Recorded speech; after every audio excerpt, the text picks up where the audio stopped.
Ladies and gentlemen, we finally have the news that we've been waiting for in regards to Ivan Toney. Hmm, let's see what you guys think about this one. All right. Here we go, back again on the other side of the coin. All right, welcome back to the other side of the coin, ladies and gentlemen, bringing you the latest in Chelsea news for the past 24 hours. Let's get cracking into this. Ivan Toney, all the speculations, all the discussions, rumors, it finally comes to an end now. We can actually make a conscious, decision on it. We can have a well-structured opinion behind it. But before we do all of that, let's have a look at the news so that we can get an understanding as to what's going on before we jump into our opinion. First up, ladies and gentlemen, this is from Nizar Kinsella. This is how the news sort of started earlier on in the day, and then obviously it progressed throughout the day. Chelsea have put forward Brentford striker Ivan Toney on a transfer shortlist pending the outcome of his Football Association betting charges. They also hold an interest in Victor Osimhen and Lautaro Martinez. It is thought that Brentford would be willing to sell Toney this summer because he only has 2 years left on his contract. So obviously, we've shortlisted him as a candidate for the striker position. We are going to get a striker. This is what Fabrizio Romano has tweeted not that long ago. So these are some of the names that's getting floated around: Ivan Toney, Victor Osimhen, Lautaro Martinez. These are the three particular players that are getting floated around. So this was earlier on in the day from Nizar Kinsella, and straight after that, not long after, to be honest, Tom Brody of the Times Sport dropped this particular bombshell. Ivan Toney has been given an 8-month ban and fined £50,000 by the FA for breaching betting rules. Now, look, the £50,000, that's probably going to mean nothing to Ivan Toney, because these footballers, they're just minted, aren't they? But the 8-month ban, ladies and gentlemen, that's a huge amount of time away from football. And the word in the streets is that he's potentially going to be back around January. So let's now seriously talk about this situation, right? There's a whole heap of conversations that's going on in social media. Some people are actually saying, let's go get him regardless. And this is where I want to hear what you guys have to say in the comment section, because it seems to me as a bit of a split decision on this. I think majority of the people want to stay away from this scenario now, but there are certain people that are so devastated by previous number 9s that we've had in our club. They really believe in Ivan Toney and they want to wait for him. Me personally, I don't think we have the luxury to wait till January. One, what type of cost is it going to incur to get someone like Ivan Toney from Brentford? You'd think it should be a bit of a discounted price now. The fact that he's banned, he's not going to be able to play. But then again, you never know. Is Ivan Toney sort of thinking right now, look, this might not be the best time for me to leave the club right now, and then ends up doing some sort of contract extension? I don't know, because Brentford wants to make the most out of this particular player. They know they have a gem in their hand, and they don't want to give him away for any sort of discount. So that's one thing I believe. They may look to give discount. So what would be the price for Ivan Toney, knowing that he's on a ban? Number two, do we have the luxury to not have a striker once again for half of the season, pretty much? And by the time January comes around, like, a lot of the things have already been determined, how your season's about to go. And next season, we don't have any rooms for error. We simply do not have room for error. We need to kickstart positively and have a solid season. My expectation is 6th, and I get battered for that. A lot of people are saying that is embarrassing. We should still try and aim for top 4. And kudos to you guys. I'm only going for 6th is because what a shambolic season this has been. And for us to turn this around, there's a lot of work that needs to be done. A lot of work. And on top of that, if we get a striker that's not available till January, and that's one thing, right? The other factor is a striker that's not going to be available till January, who's not going to, what level of fitness is he going to have by the time he comes around in January? It's not the same. He's not allowed to be involved in any sort of footballing activities. Yeah, he can train at home in his backyard, but that's not the same as playing in the Premier League. What level of Ivan Toney are we going to get in January when he does finish up his ban? For me, it's a big risk. And don't forget the wages. Who's paying the wages for the first 6 months? What terms are we going to get him on? How long is his contract going to be on? Don't forget, FFP is an issue for us. We can't be giving him the wages that he probably wants as a striker at Chelsea Football Club, and also the fact that we're not going to have him for the first 6 months. And we don't know what level of physical state he's going to be after the ban. For me, it's too much of a risk, man. It's too much of a risk. Honestly speaking, in a particular season where we need to be so good in every department, as I said, no room for error. I don't want to take a risk like this. And I know there's plenty of other players. Romelu Lukaku is going to be a risk as well, and we'll talk about that. But for me, this is probably why the whole Romelu Lukaku, rumors are floating about, because the striker situation is not looking pretty. Surely we cannot be going next season just with Armando Broja and David Dr. Fofana as well. And surely we cannot be experimenting on, Kai Havertz being the striker. And you best believe we shouldn't be thinking about false nine with João Felix if he does stick around for another season, or Nkunku as a false nine as well. We definitely need a striker, and Chelsea definitely want a striker. So, ladies and gentlemen, let me know. For me, this is too much of a risk, man, because there's too much unknown now. Not being available for 6 months, don't know what sort of physical state he's going to be after that, how long it's going to take to get him back into Premier League level fitness. What's to say we're going to get the same Ivan Toney? What's to say we're going to get the same Ivan Toney? So let me know, ladies and gentlemen, would you bite the bullet and have him around? I think from Brentford point of view now, like if maybe they might be looking to sell, because knowing that they're not going to have the player for 6 months, maybe they will be looking to sell. And maybe they might give a discount. It all comes down to how much it will be the discount, because they did say that they want about 100 million. They're not going to get 100 million for Ivan Toney. But what is the reasonable price for Ivan Toney now? Maybe about 60 million? 2 years left in his contract. He is one of the better strikers in the league. I don't know, man. I'm just a bit confused about this whole Ivan Toney situation. For me, it's too much of a risk. Next up, Chelsea are considering making a big money move for Victor Osimhen in the summer transfer window. A source has said Chelsea are not put off by Napoli's stubborn stance about the player and not being for sale. This is from Bobby Vincent. Look, another rumor. Can we actually do this? Could we actually do this? Why would Victor Osimhen join us? I can understand from Ivan Toney's point of view that, okay, you've not played European football, and now that you have a ban, if Chelsea come knocking on the door, it's a good chance for you to, make the move. But for Victor Osimhen, champion of the Serie A, Napoli is doing well. They're going to be in the Champions League again. They'll probably try and go for it again next season. Disappointing end for them this season in the Champions League. They should have been in the final probably with Real Madrid now. By the way, shout out to, not Real Madrid, Manchester City. Shout out to Manchester City, man. We'll do a video on review on that match. What a team, man. What a team. I thought Real Madrid could do something, but nah, man. What a fool was I, man. Shame on me to even think that way. But Victor Osimhen, is this even possible? Why would he come to Chelsea Football Club? No European football, when he knows he is good enough to play in Europe, and there are clubs that are looking for him. Man United being one of them, PSG being the other one. For me, I don't want to get my hopes up. I mean, can this be done? If it can be done, wow. If we can get a player like this guy, yes. A number 9 that we can get behind. Man City got Haaland, right? Spurs got Harry Kane. At least we can start saying, all right, we've got Victor Osimhen, one of the big ones, one of the big dogs. But I don't want to keep my hopes up. I don't think this is, possible or it can even happen for us. A lot of money. Dealing with Napoli is nearly impossible.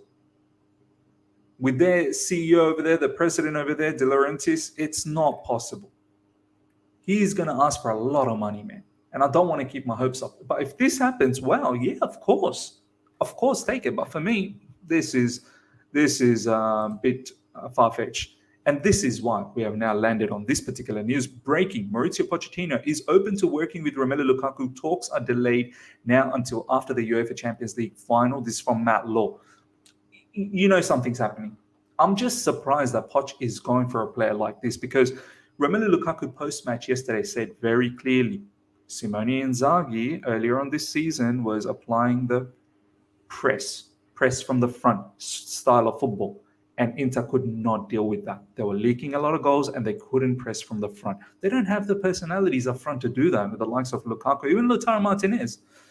Lautaro Martinez, I don't know, man, if he's really going to be capable. He's lost a little bit of pace, in my opinion. I could be wrong. Maybe he might, rekindle his form if he joins the Premier League and works under Pochettino. I don't know, but from what I've seen so far, they're not. And Lukaku said they weren't capable of doing that, and they reverted to playing the counter-attacking football. You cannot press from the front with Lukaku. I'll tell you right now, you have to change your style. And if Pochettino is open to do that, fine. But I thought the whole reason we're getting Pochettino was to press from the front, lead from the front, win the ball up high, have a high defensive line, suffocate the opposition. Now we're talking about Romelu Lukaku. We're linked with Lautaro Martinez. I mean, is that the combination that we're looking for up front? Are we going to play counter-attacking football? And on top of that, this guy don't want to come to Chelsea Football Club, man. He's killed it. Majority of the fan base don't want this guy. Me personally, I don't want him either.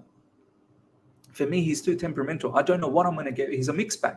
He's an absolute mixed bag. He may say to us, I'm sorry, Chelsea fans. I'm so sorry for all the stress I've caused you guys. I'm here to, finish up the unfinished business. And then 2 weeks later, you'll see him sneaking into an interview and talking about how much he loves Inter Milan. You can clearly see in every interview, especially yesterday after the match, he loves Inter Milan to the core, from the bottom of his heart. He don't want to come back to Chelsea. And we are apparently talking, or we will talk. And is this because of all these issues? Is this because of the Ivan Toney issue? Because it's too much of a risk. Is this because, Victor Osimhen? It's just unfeasible. And is this why we've landed here with Romelu Lukaku? Is he the last resort for us?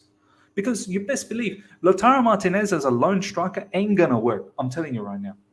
I'm quite positive ain't gonna work. Lautaro Martinez for me is a second striker. He needs a brother like Lukaku up front with him. Him by himself up front, a lot of people think he's Suarez-esque, Aguero-esque, this, that, the other. He was maybe 2-3 seasons ago. He showed that dynamism, that movement, that pace. I don't see him that explosive anymore. He truly needs a striker up front with him. He's not just Julian Alvarez kind of a player. So for me, I don't know, man. This whole striker thing is a bit of a conundrum for us. Could we potentially lead into the season with Armando Broja and David Dutcher Fofana? I don't know. Are there any other strikers out there?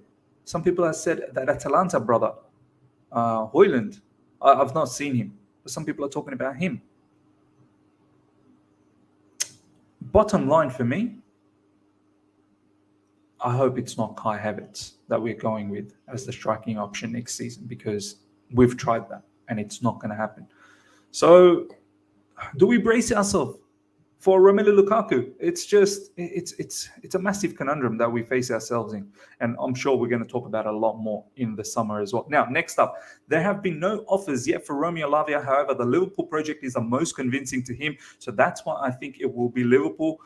This is coming from a Belgian reporter via Redmond TV. Look, all of this time we were sitting here thinking, hey, do you know what? Romeo Lavia has penciled him down because Joe Shields is got a good relationship with Romeo Lavia. He's going to come to Chelsea. Now I'm thinking, why did we think like that? What makes us think that 100% Romeo Lavia is coming to Chelsea Football Club? It's not guaranteed.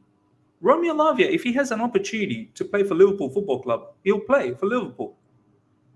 because Liverpool's going to be in Europa League at least. You never know. They could even make Champions League if Newcastle or Man United stuff up. It's not set in stones that, do you know what? No, put it down. Guaranteed Romelu Lukaku is joining us.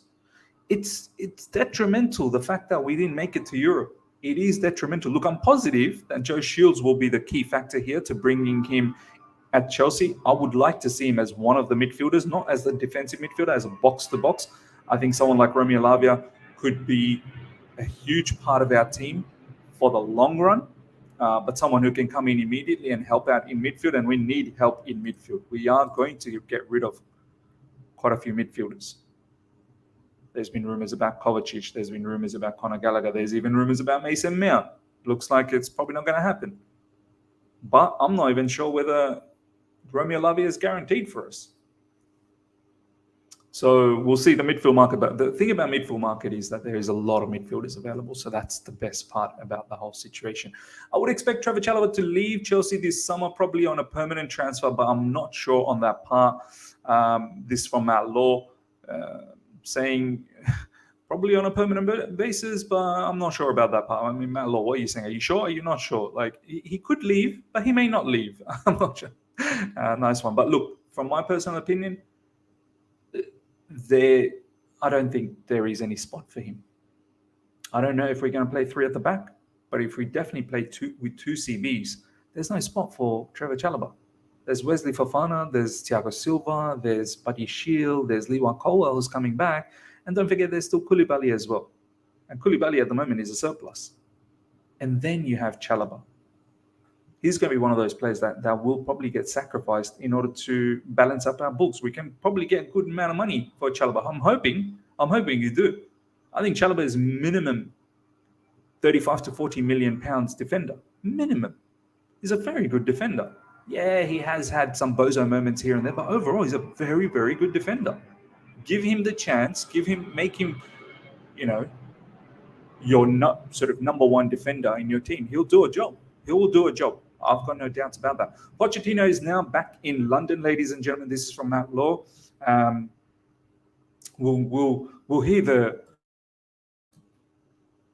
the announcement very soon. I mean, he's done and dusted, so I'm not worried about that. He's in London, so hopefully we hear the news about him very, very soon. Independiente del Valle director Santiago Morales. Today, I can say that Kendry Paez in 2 years' time. So this is a particular that Kendry Paez, is he from Colombia or something? Or anyway, one of the South American countries, is one of those recent 15 or 16-year-old that we bought. In 2 years' time, we'll go to Chelsea. We received offers from Borussia Dortmund and Manchester United. Chelsea were the team that showed the most interest. So he's still going to stick around in South America, but soon we shall see him play for Chelsea.